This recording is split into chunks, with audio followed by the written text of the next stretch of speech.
যারা ভাবছেন পুরাতন মোবাইল কিনবেন তাদের জন্য আজকের এই ভিডিওটা। প্রথমে প্লে স্টোরে ঢুকবেন, প্লে স্টোর দিয়ে ঢোকার পরে device info,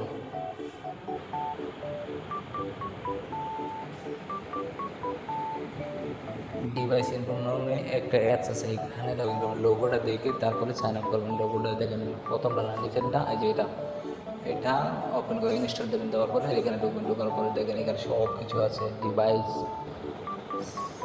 system, CPU, battery, network,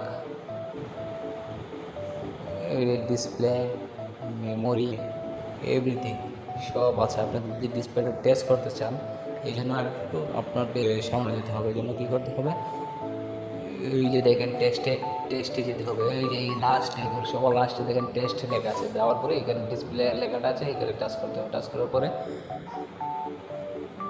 touch করার পরে এখানে চলে যাবেন। আপনারা যাওয়ার পরে নেক্সট টাচ দেবেন। নেক্সট টাচ দেওয়ার পরে একটা ডিসপ্লেটা কালো হয়ে যাবে। যাওয়ার পরে আরেকটা টাচ দেবেন, দেখবেন সাদা হয়ে যাবে। আরেকটা টাচ দেবেন, দেখবেন কালার বাড়িয়ে যাবে। আরেকটা টাচ দেবেন, দেখুন আরেক কালার হয়ে যাবে। দেখছেন?